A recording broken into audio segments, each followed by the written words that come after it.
There goes my phone. Scam likely. You're not getting answered ever.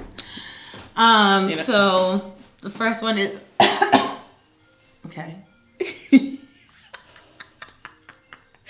I told you we needed crystals.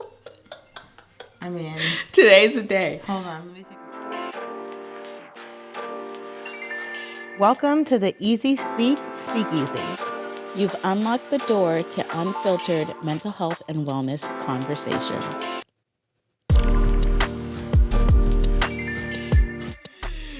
Woo! On the market. On the market. Make a bid. Podcast studio for sale. Yo. Whole house included. That's called branding. Right? Whole house included. Only $419. Oh, $419. No, come through with that number. I don't know what the real number is. Clearly. All right. Bum. So here we are. It's October. Spooky season. And it's unusually warm today, which, we're going to go with because it's been raining. Last week we wore matching outfits without knowing it, with our long dresses with sweatshirts on the top. Yeah. And today I'm like, where's my bathing suit? I was getting ready to leave the house like, what should I dress for now or later? Because it's going to be cold again, but it's also spooky season. It's warm, spooky right now. Mm-hmm. Leaves crunching. Leaves are crunching a little bit. The veil is thinning, as I keep saying. And October is also Domestic Violence Awareness Month, right? So... lots to talk about today. An important month to talk about some important shit. Yeah. Because people do not talk about it enough. No, it's very hush-hush. Yeah. And, we unfiltered AF over here. That's right. So we're going to have all these conversations. But first...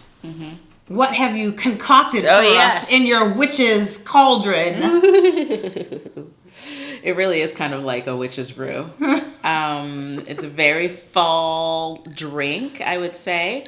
So cheers. Cheers. We've got some chilled chamomile tea. We've got some gin, some honey, some manuka honey, which is really good for you. It's got lots of healing properties. And lemon, which is also very good, immunity boosting. And cinnamon, which, if you didn't know, if you're trying to manifest something fast, throw a little cinnamon in there. If you don't know, now you know. If you don't know, now you know. So I don't know what it's called just yet, but we'll know by the time the Easy Sips drops. True that. So look for that. It'll probably be a witch's cauldron or something. Witch's brew. I like that. Witch's brew. Iced witch's brew. Brouhaha.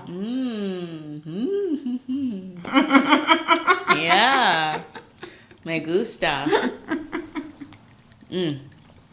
All right. So, domestic violence. Yes. Before we start, we should remind people that if this conversation is too heavy at any point, skip to a different episode. Yeah. Don't listen if it's pushing on you in any way. Yeah. If you feel like you need support, you can always dial 988. I remember 988. Good job. You would think that I would always remember it. But you can call the 988 hotline. You can text the 988 hotline if you need any support related to anything mental health. And then we'll give lots of other resources throughout the episode, and then we'll also link some in our description at the end. Yep. Or you can always fast forward to the end of this episode and take a little break and participate in our meditation minute.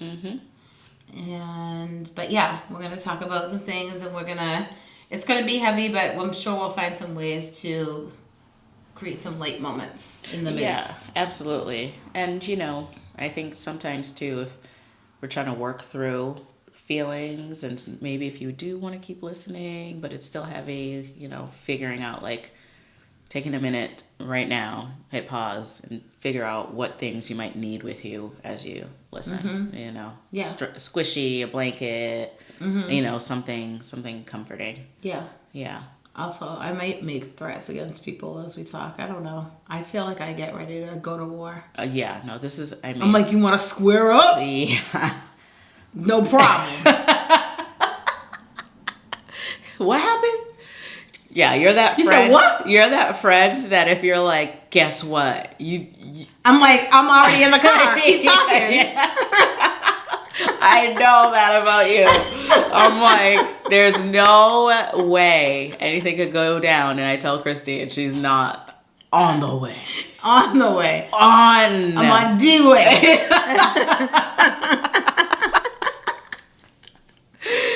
So I think that is a testament to, just highlights what can be challenging for a lot of people. I think we tend to think of women versus men when we think of domestic violence. But intimate partner violence happens in all kinds of relationships. So I'm going to try to remain neutral in my language. And I have actually... right off the cuff, I have an interesting stat about that. I knew it. I was coming through with she the came stats with the iPad. Because that was one of the things that people always talk about is like men versus women. Let me see. I didn't screenshot anything. But I'm like somewhat ready. Oh, here it is. Half of all women, 48.4%, and men, 38.8%. No, 48.8%. So 48.4% of women and 48.8% of men in the United States experience psychological aggression from an intimate partner.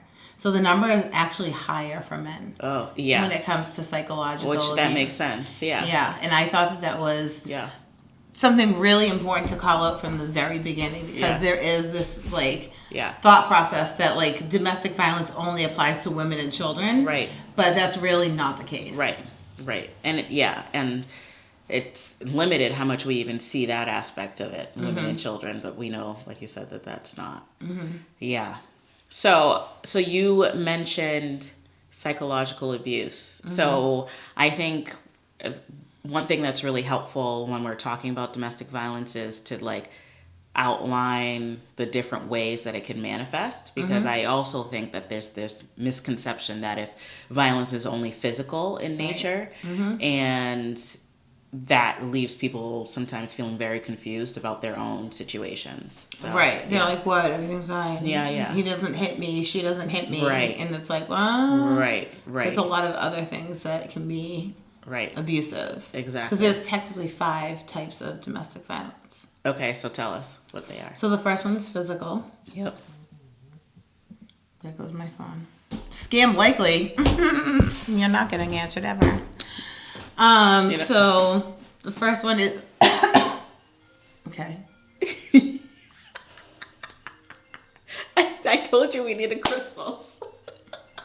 I mean, today's the day. Hold on, let me take a sip of this. Take a sip of the brew. Say something. What's ringing upstairs? My laptop? Yeah. A side note on this conversation. Why does every single device have to be connected to every other device? I have no idea. Y'all are not a family. Honestly, though, sometimes when I haven't found a device and it just randomly starts ringing, like a device that... You would be losing devices. Yeah, like... What you need is your Apple Pencil to ring.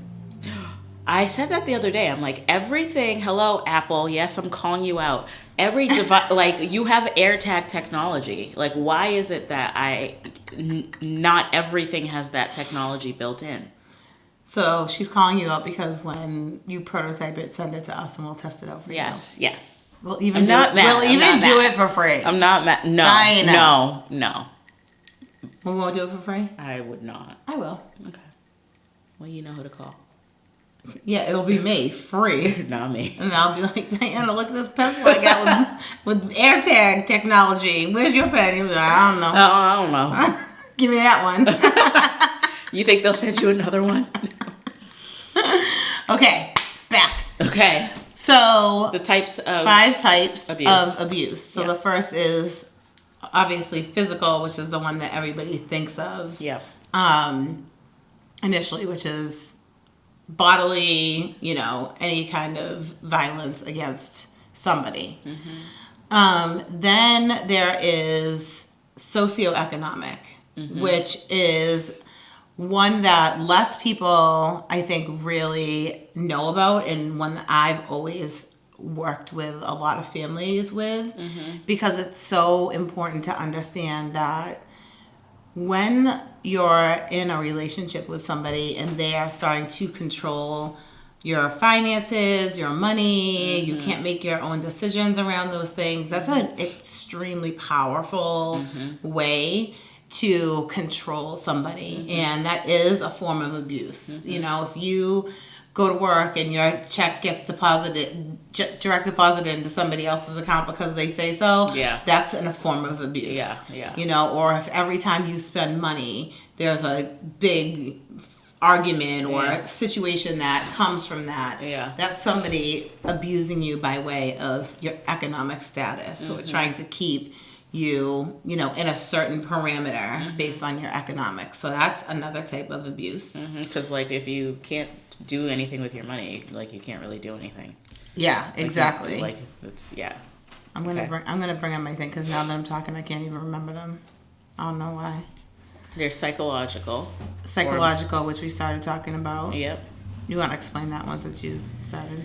Yeah, I think I understand it. To be honest, the correlation to domestic violence, you may have to extrapolate, but I feel like when we're talking about psychological abuse, it's, a lot of people will classify a partner that they've been with as a narcissist, for example, right? So somebody who has found a way, they know what your buttons are, they know the things to say or do, the ways to react to make you behave in a way that they would like to see you behave, which tends to have to do with control, right? So, if you find yourself in a relationship where you feel like if I do this, my partner might react in this way and that scares me and therefore I'm going to avoid doing that thing. I think those are all signs that, even though they're not physically harming you, that your thought process, the way that you make decisions, the way that you go about your being is heavily influenced by what a possible reaction from that other person would be. Yeah. I think one of the other things that's important to know about psychological abuse is that it's typically how abuse starts. People who have a tendency to be abusive are very good at manipulating situations. And so, I think there are these sort of catchphrases, which I'm going to use, but I don't love them. I'm going to use one just to prove my point. But you kind of hear about the roses before or after the beating, right? It's something that people talk about sometimes, where with regards to a physical encounter, after somebody may bring you a gift or they've been super nice to you leading up to a major event where somebody is hurt, right? But the psychological piece starts way before that. This is where in the honeymoon stage of a relationship, you may think all of these things that are happening are so sweet, and this and that, and this person wants to spend all this time with me, but slowly over time it's you're spending less and less time with your friends and with your family, or they don't necessarily want to always be included in those things, or if they are, it's very much their way or the highway. And the goal of that is over time to really isolate the person that they're looking to abuse over time. So the further away that you are from your friends and from your family or other people that you may talk to or that may notice that there's a change in you, those are the things that people who are abusers will want to do, is really the more that they can get you alone and isolated, the easier it is to be putting somebody in an abusive situation. So those pieces around psychological abuse are can be really easy to kind of slide by with people, because especially when you first meet someone, it's like, oh my God, So I love everything is so you. magical. Yeah. You know, and then it's like you go to have a girls' night or a guys' night, and it's all of a sudden like, what's your issue? But like, I'm 38. I think it's all right if I go have a girls' night, and they like cop a major attitude about it, or like whatever the case may be. It's like those are flags that you want to think about. I mean, you know, maybe it could be innocent that they had something planned, and like now you're having this night out, but it could also be like a first step into like, I don't like that you do that, so I'm gonna start planting these seeds there's about to be less and less girls or guys nights happening in the future, because you're gonna like be mine, right? Because it's that control. Yeah, interesting. Okay. So then there's physical abuse, economic abuse, psychological abuse, and sexual abuse. Right. So this is, of course, everything from full on like rape situations to even smaller, quote unquote, smaller things like being touched inappropriately when you don't want to, or in public areas, or controlling how somebody may dress. If they feel like, oh, you dress like too sexy, that's only like for me, you know, like these kinds of things kind of all fall underneath the bracket of sexual abuse, you know, that they're really trying to, you know, take advantage. It can be violently, it can be, you know, through a number of different ways. But if it feels like it's not something that you're fully giving your consent for in like the sexual realm, then that would be considered something related to sexual abuse, domestic violence. And I think what you just said there is like a really good like compass for people who are, you know, listening to this and maybe hearing things like, oh, that happens in my relationship, that also happens. You know, I think like how you feel and whether or not you're feeling like you're living your truth, and like, you know, different relationships look differently, right? People have different things that they accept in one another or, you know, reject. But I think the key is like, are you feeling good about yourself? Are you feeling safe? Are you feeling good about your situation? You know, and the second you're not, it's okay to like start to look at these things in the light of, you know, abuse, or maybe this just isn't the relationship for me. Yeah, absolutely. Yeah. And then the other one, which sometimes is categorized under psychological, is verbal abuse. Right. So that's just like, you know, people, verbal threats, verbal threats of physical harm, verbal threats of hurting other people that you love, you know, or even verbal threats of like, if you do this, I'll be in a bad mood. If you do this, I'm gonna hurt myself. You know, yeah. Any kind of threat that is verbally kind of making you change what you would do. Yeah. That trajectory of what you're doing based on what somebody is saying. But, you know, if somebody is like yelling and screaming at you and, you know, in your face and really making you feel afraid in any way, then that's categorized as verbal abuse. Right. So those are the 5 different kinds of domestic abuse. That's rough. It's rough. Each one of those is rough on their own, and then to think that some people experience a multitude, you know. Most people that are in like very significant domestic violence situations where they feel like they're going to have to leave and go to like a domestic violence shelter or something like that, typically experience all 5 of them, which is really a scary thing. Yeah. And it's also a very scary thing if there are children involved, because there's no way to hide these things from kids, right? Yeah. And people, even the abusers oftentimes think that they're hiding what is happening, but kids are so intuitive. They know, like, they may not know or fully understand, depending on their age, like what is going on, but they definitely know that like the two people that are around them, like this isn't a loving situation or environment. Yeah. And so, these situations can become even more complex because now you're talking about kids potentially being removed from their homes. Secondary, tertiary, so many iterations of trauma just Right. compounded. Exactly. Developmental issues, mental health challenges. It's a lot. It's a lot. One of my I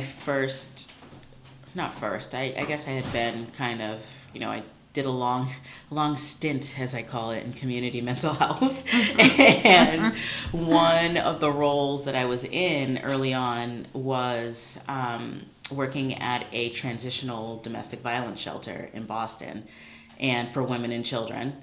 And I just remember that role, like, really shaping me as a young woman. I was in college at the time, really, like, seeing the plight of these women and their children really shaping me in this way that was like, oh my gosh, like, it's crazy to think how much a relationship can go off the rails and how you can just be so entangled in something because of somebody else's unhealed trauma, right? And then now we're looking at this being compounded in future generations with the children.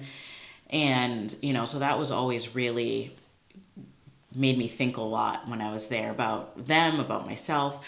But one of the really awesome things that I found was just like the amazing resiliency of these women and children. Like, it was sometimes a revolving door in that place, right? It's supposed to be a secret. Nobody's, it's safe as a secret, so nobody's supposed to know. But there would be times where we'd be like, is she getting in the car with her boyfriend? He come pick her up, right? And that's all part of it, right? And so, had to learn that that's part of how we cycle through sometimes in these relationships. But, just seeing them overcome, really, rock bottom in this transitional shelter with their kids, trying to build and create warmth and love. And, so many of those women have gone on to do such amazing things. So, that was, really amazing to see on the flip side when I was working there. I was really always taken aback by just how far these women could go. Just get a little safety, get some meals in everybody's bellies, and they were off, to the next best thing. And so, I think for anyone who might be struggling, I think sometimes it could feel like there's no hope, it's never going to get better.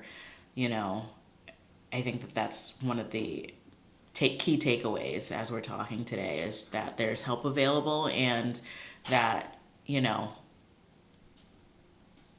can get better. And to your point, usually when you're driving down the street, you're not going to see a lot of signs about domestic violence shelters or anything like that, because of the fact that they're intentionally not listed.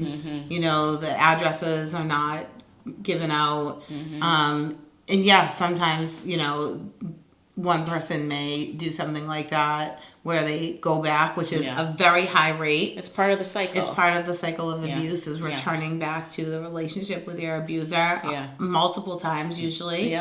And so most people, I find, are pretty good at not giving that out, because usually people who are accessing those services are in a good place, but also they don't want to put the other people who are in those shelters in danger.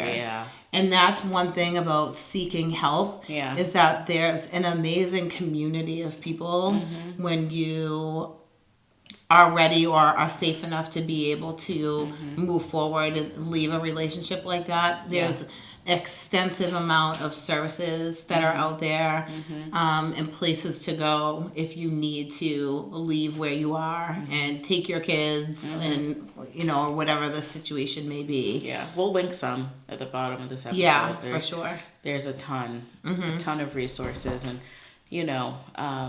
one of the things that I like to do as somebody, it's interesting that we're talking about this today. I did not know that it was an up and coming topic, but every time I see something on social media that is like a warning to anybody who's in a DV relationship, but I always share it because you never know, right? That's the other thing, right? You never know who among you might be having a rough time and needs access to services, but don't know how to go about it in a safe way. But like maybe they, Instagram's a safe place for them because their partner, heavily polices that. So if you put something in your story, you know what I mean? Like you never know. So anyway, there was something on TikTok the other day. A man was talking about how there's going to be a testing of the national emergency system. And so any phone that's on is going to get an alert that's very loud and it's going to be disruptive. And so his whole thing was, if you have a second phone for safety purposes, if you're in a DV relationship,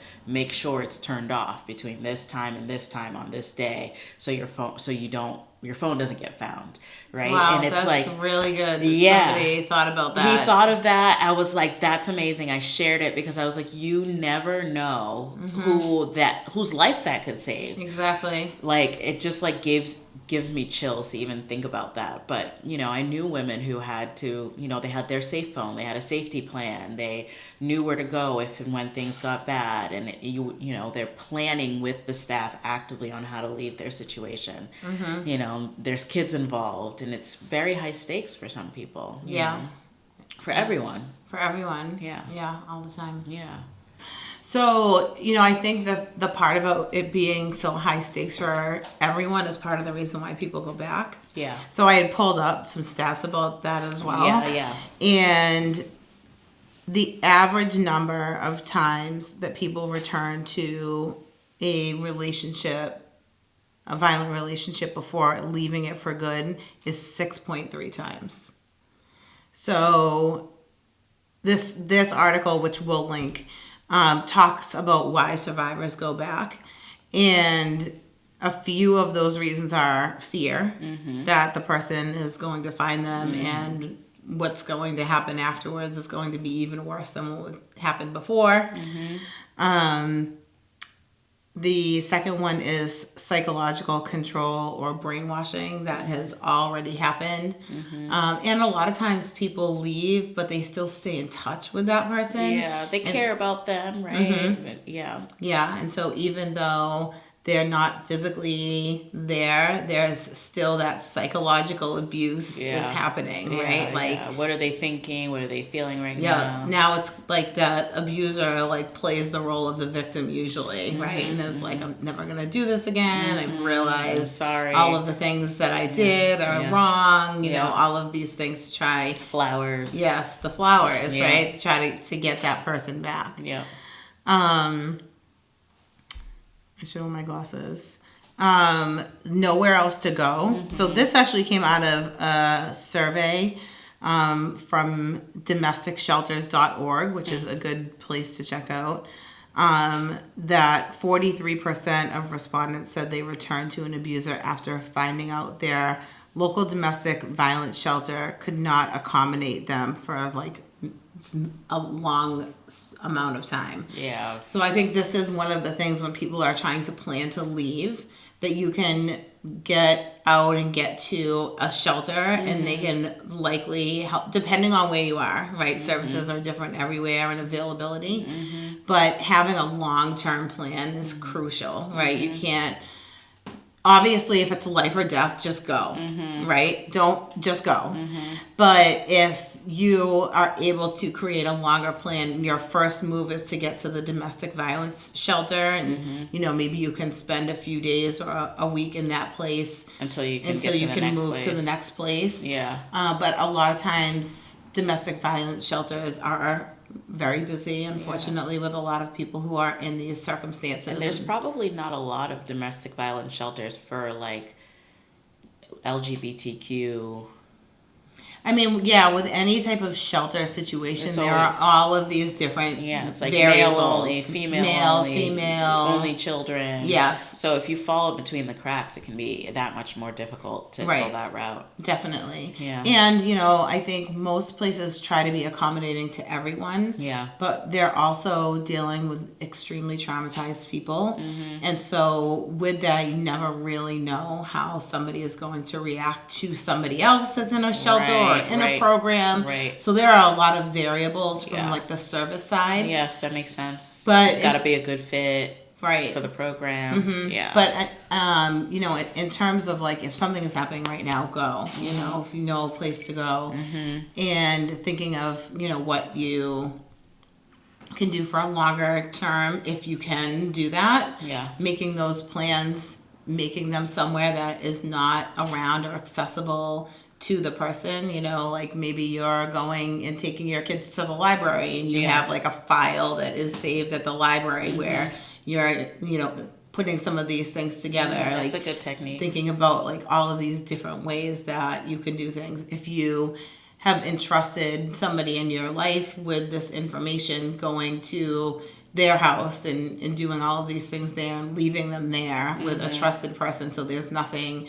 on your phone, on your computer. I mean, it's so easy for people to track what you've been doing. So, you know, not just like Googling something on your phone get an late at inkling. night. Yes. Like, you know. And they're typically always like on high alert about yes, because they're trauma ridden anyway. Yeah, exactly. Which is one of the things that I think, you know, we don't always talk about, which is I think a huge part of the equation, right? And, you know, just thinking about, I've had the privilege of being able to witness and my personal and professional life, like people's trajectory, you know, from birth to adulthood, you know, especially like at my age now in my 30s, like, you know, I've seen people grow up. I've also seen the effects of different things in various settings, professionally and personally. And, you know, I think we don't often talk about the fact that abusers also need help. And that they are people, human beings, who have experienced trauma to an extent that their survival mechanism is abuse, right? And you know, it's hard to have empathy for somebody who does horrible things, but there are also still people that are part of our society who are interacting with us on multiple levels. And so, you know, I would love to, and I don't know if they exist. I'm sure there are organizations that exist that are specifically there to help abusers to overcome their trauma so that they can, you know, become better people. Yeah, there definitely are. Yeah. A lot of people enter into those sorts of programs if something has happened through the legal system. I know, yeah. So we can definitely look for some resources and put it in the description. Yeah. But yeah, there's, you know, I know personally families that I've worked with and in my own life where the family has entered in through the legal system because of something that has happened with the domestic violence situation. Yeah. And then, you know, for the few people that I have worked with specifically to this circumstance, it was like the woman was the victim. Yeah. And so like the father had to go to like a father program, right? And then like a program about like anger management and like all of those different types of things to help them cope with that. Yeah. But usually they also have the mother attend like a parenting class as well. Yeah. And like, you know, how to manage all of those different things should they come up again, because there's so many different levels of things that can happen over time. Yeah, that's really interesting. Yeah. That's really interesting. So I think, let me see if in my little notes there was I know there's one thing that I definitely want to talk about, which is like making a plan, but let me see in my little this is a resource for my friend Laverne, who I'll tell you all about. We talked about the types of abuse. She should have been a guest. I know, Laverne girl. Hello. Next time you're gonna be a guest, I'm gonna send you this link, and the whole time you're gonna be like, "Why am I just listening to this?" Yeah. So I think, you know, like we just in terms of, we talked about planning a little bit. You know, I had a friend who I was able to help through a situation like this, and so there were some amazing techniques that I learned by way of her experience from moving from that relationship, and me being the like trusted person. She was really afraid to tell her family. She was afraid that they were going to overreact. well, not overreact, because it's not an overreaction when your family thinks you're in danger, she was afraid. right? She was afraid that they were going to do what she knew they were going to do. Right, and that would cause a bigger problem for her and for her kid at the time. Yeah. And so she was going regularly to a closed domestic violence meeting that, like, I didn't even know where it was. She wasn't able to tell me that, but they were giving her different plans. And so they gave us lots of great tips. And so I just wanted to share some of those today. That's awesome. So one of the first things that they kind of sent her something to give to the person if you felt like you could take something. And I used to pick her up, like, off of a bus somewhere else than from where she went to the meeting. So she knew it would be me. So she gave me something, and it was the two main things that they said was, one, to not be judgmental of the person, because no matter what happens, we know that the statistics are that the person's probably going to go back 6 times.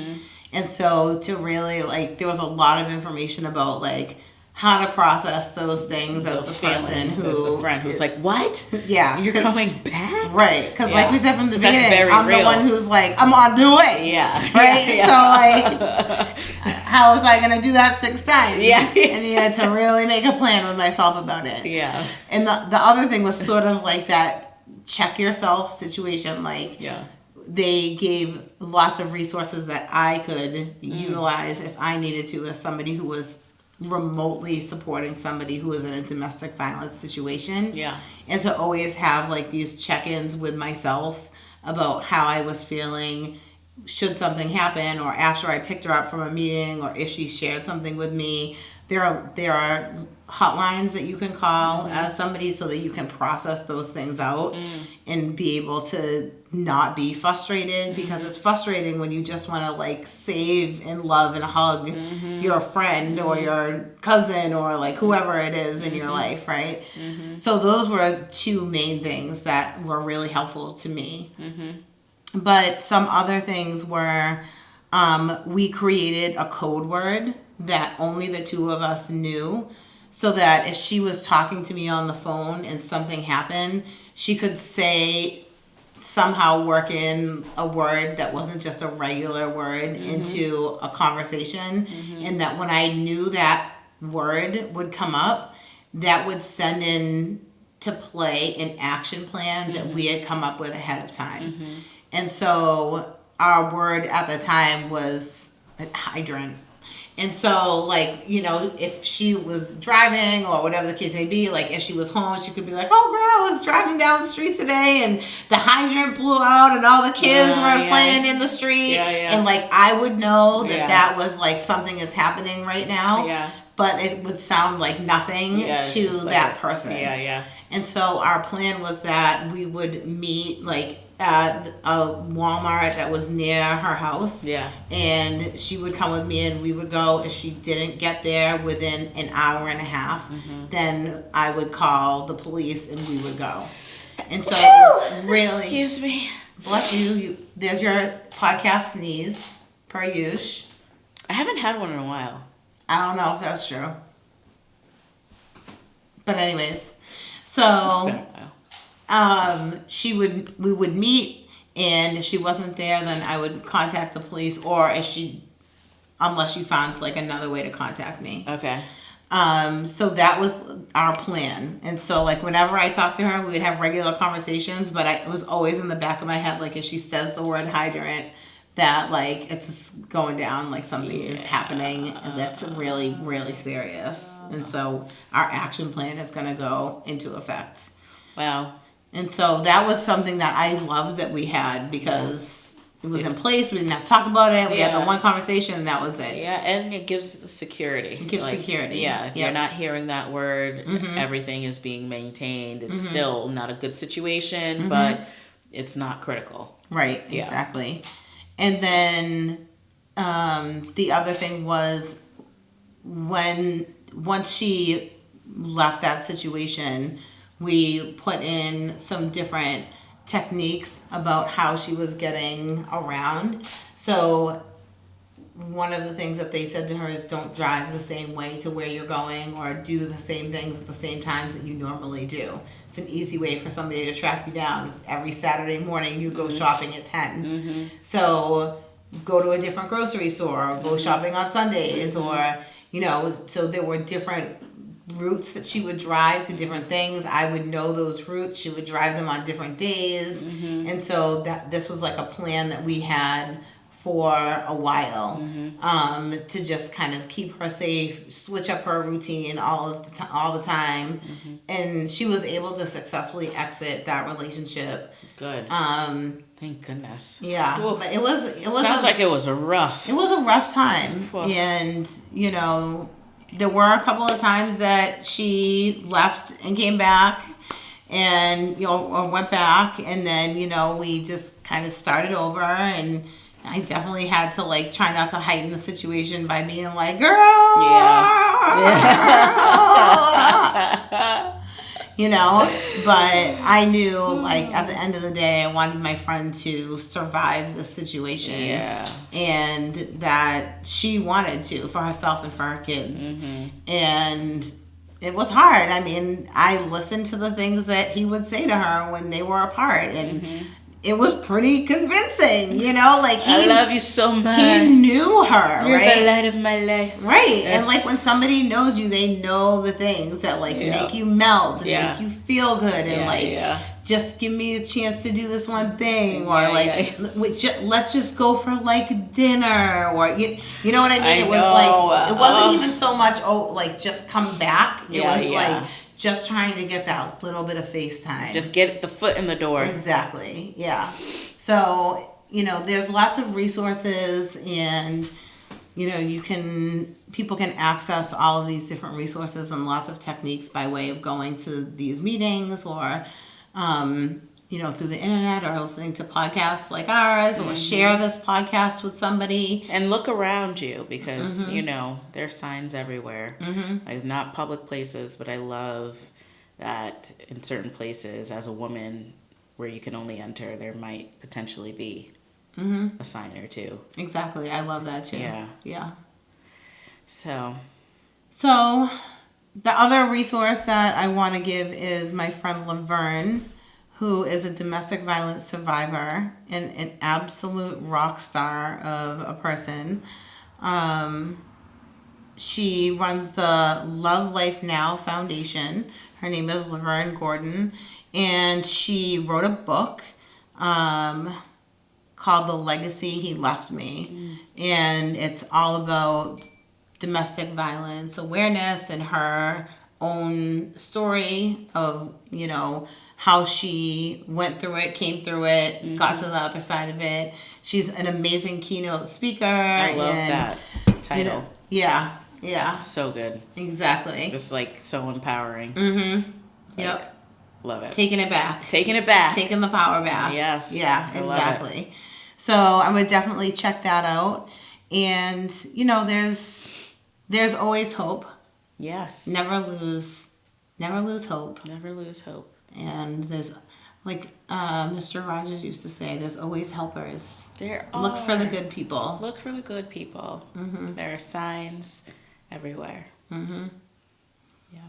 So this October, whether you're listening to this as just because you're listening and gaining some information, you know, maybe you can donate some money to a shelter and help out so there's more access for people who are in these relationships or situations, or if you are currently experiencing this or coming out of it, just know that there's lots of different ways that you can get support. We'll link the ones that we talked about and some additional ones in our podcast description. Yeah. I'm glad we talked about this. It's a very important topic. It doesn't get talked about enough. And it's something that impacts people's mental health for the remainder of their life. Yeah. You know, like you move through these things, but it's a major thing that you experience. Yeah, it stays with you. Yeah. So make sure to rate, subscribe, and review. But also take care of yourself if this was a hard episode to listen. and do our meditation minute or 2 or 3 or 4 or 5. Rewind and rewind and rewind as many times as you need. As many times as you need. And we'll see you next time. Bye.